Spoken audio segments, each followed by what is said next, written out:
Viewers, welcome back. ఈ రోజు అయితే చికెన్ పచ్చడికి కావాల్సిన సామాన్లు చూస్తున్నారు కదా, మిర్చి పౌడర్, ధనియాలు, అల్లం వెల్లుల్లి పేస్ట్ గ్రైండ్ చేసి పెట్టుకుంది. అండ్ మీరు వచ్చేసి ఓన్లీ గ్రౌండ్నట్ ఆయిలే యూస్ చేయాలి. సాల్ట్ మస్ట్ అండ్ షుడ్ అన్నమాట. సో నేనైతే నాన్ స్టిక్ ప్యాన్ యూస్ చేస్తున్నాను. ఫస్ట్ ఫ్రెష్గా ఉన్న చికెన్ని మంచిగా ఇలా క్యూబ్స్లా కట్ చేయించుకొని అయితే తీసుకొచ్చేసుకోండి. సో తర్వాత కొంచెం చిటికెట్ పసుపు వేసేసి మంచిగా మ్యారినేట్ చేయాలన్నమాట. లైట్గా సాల్ట్ వేసేసుకోండి. మ్యారినేట్ చేసుకొని అయితే మనం పక్కన పెట్టుకోవాలి.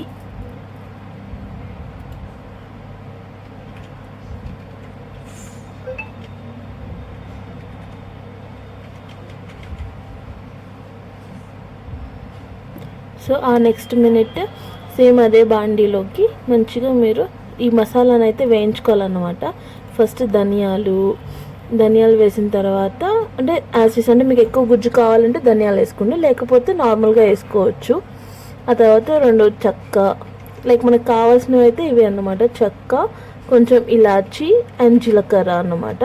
సో దాని తర్వాత మీకు ఆవాలు, మెంతులు కూడా వేసుకోండి. లైక్ అంటే లోపల చట్నీ లోపుకి గ్రేవీ కావాలి కదా, సో ఆ గ్రేవీ కోసం అన్నమాట. దాల్చిన చెక్క, ధనియాలు అండ్ ఇంకొంచెం మీరు ఆవాలు అండ్ మెంతులు మాత్రం చూసి వేసుకోండి.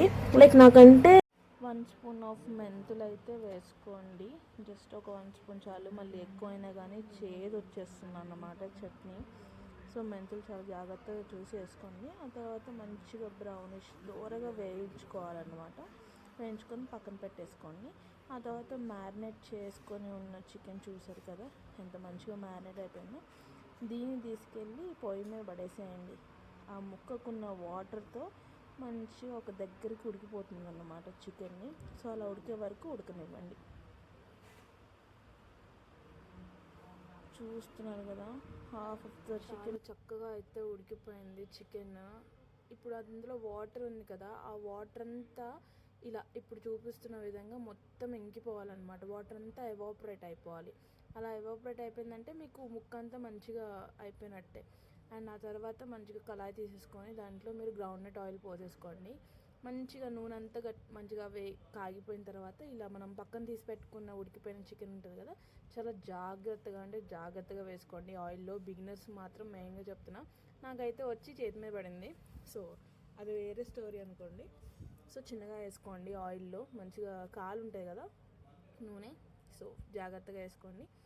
సో అసలు యాక్చువల్లీ ఇది చేయాల్సిన ఎందుకు వచ్చిందంటే, పీజీలో నా ఫ్రెండ్ వచ్చి చికెన్ పచ్చడి చేసుకుందాం బన్ను అని చెప్పింది. ఎందుకు ఆర్డర్ పెట్టుకుందాం కదా అని చెప్పి వెబ్సైట్స్లో చూస్తే ఒక్కొక్కటి ఏదో లేదు, ఇంత చిన్న బాటిల్సే 600, 700, 800 చెప్తున్నారు.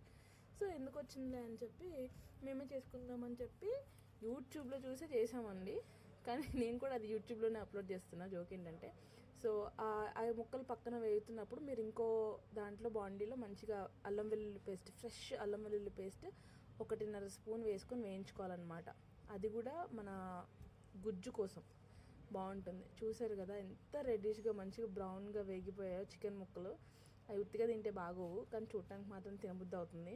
సో నేను ఇవన్నీ ఎంచక్క పక్కకు తీసేసుకొని డైరెక్ట్గా పక్కన ఉన్న ఆయిల్ ఉంది కదా, అల్లం వెల్లుల్లి పేస్ట్ వేగుతుంది, దాంట్లోకి అయితే డైరెక్ట్గా వేసేసుకున్నాను, డబల్ పని పడకుండా. సో మీరు కూడా ఇలానే చేయండి బెస్ట్. సో అన్నీ ఇందులోకి రీస్టోర్ చేసుకున్న తర్వాత మీరు ఇందాక చూసాం కదా దోరగా వేయించుకున్నది, అదంతా మసాలా పట్టేసి మసాలా వేసేయండి. ఆ తర్వాత సరిపడా కారం, అండ్ కారం మీకు అడ్జస్టబుల్ అన్నమాట. ఎక్కువ కారం తింటే కొంచెం ఎక్కువ వేసుకోండి, కలర్కి తగ్గట్టు కూడా వేసుకోవాలి. పచ్చడి కారమే యూస్ చేయండి. మేము ఏదో హాస్టల్లో ఉంటాం కదా, ఏదో కారం యూస్ చేస్తాం, అయినా బాగుంది టేస్ట్. సో ఇలా కలిపుకుంటూ ఉండాలన్నమాట. సో సాల్ట్ కూడా మీరు లాస్ట్కి వేసుకోవాలి, స్టార్టింగ్ వేసుకుంటే సరిపోదు.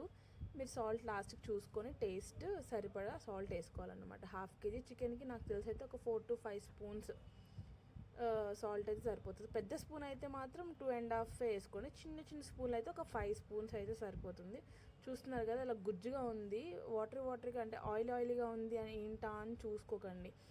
యాక్చువల్లీ ఇప్పుడైతే స్టవ్ బంద్ చేస్తాను. దీన్ని తీసి పక్కన పెట్టుకుంటే ఇందాక చూసారు కదా ఎంత ఆయిలీగా ఉంది. ఇప్పుడు చూడండి మొత్తం దగ్గర గుంజేసుకుంది, ముక్క మొత్తం గుంజేసుకుంటుందండి.